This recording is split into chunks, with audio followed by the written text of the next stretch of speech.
About 1,500 participated in the 2010 Men's Health Urbanathlon, and looking to prove what they are made of this year are Adil and Shawn.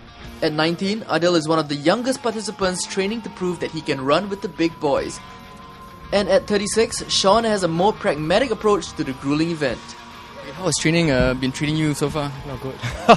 It definitely doesn't pay for torturing ourselves, right? I know, right? I'm asking all these guys, why do you keep coming back for this Urbanathlon to this workshop? And they're like, I have to compete with myself, to better myself.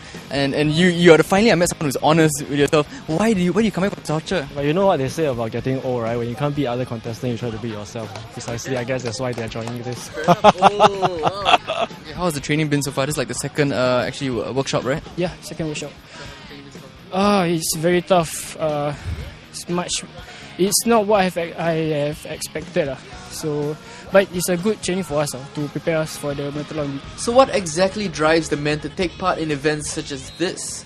Actually, last year was the inaugural one, right? So you usually try to start off the year with some endurance events, and this one being the first in the year, so I thought it was interesting to join. And secondly, it's really something interesting. It's not the normal run only or swim and run only. It's upper body and lower body strength, so I thought it was interesting. It's a challenge for me because when I was back in secondary school, I was in NCC, and me and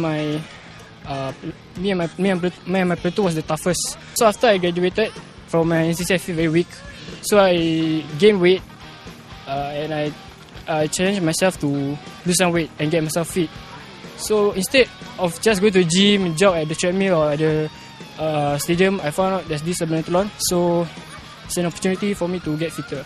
Two men at different points in their life tackling the same physically demanding race.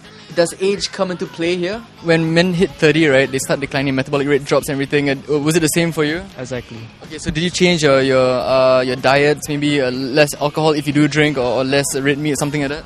Not really. I just maintain it. What I do is I manage my expectations every year. How do you feel actually being one of the youngest? Do you think it's a disadvantage or an advantage because of youth? I feel kind of advantage because I'm one of the youngest. At the same time, a little bit disadvantage because there are a lot of senior contestants which they have more experience. So it's a challenge for me. Sometimes they are stronger, and sometimes they are weaker at some sports, so I have to catch up with them. For civil servant Shawn, this will mark the second time he will be taking part in the Urbanathlon, and he shares with us the hardest part of the race. Okay, so you joined last year, right? Yes, that's right. Okay, how did you do last year? I didn't really go in with any expectations, but my timing was decent, about 1 hour 11. So this year I tried to better it off. Okay. What was the hardest part from the Urbanathlon last year? All the stations were challenging. I just didn't like the last one where it was the mud crawl. I really had a mouthful of mud. So this year I'm really going in with a mask. To find out more about the obstacles, tune in to the next part where you might get the best advice to win the race.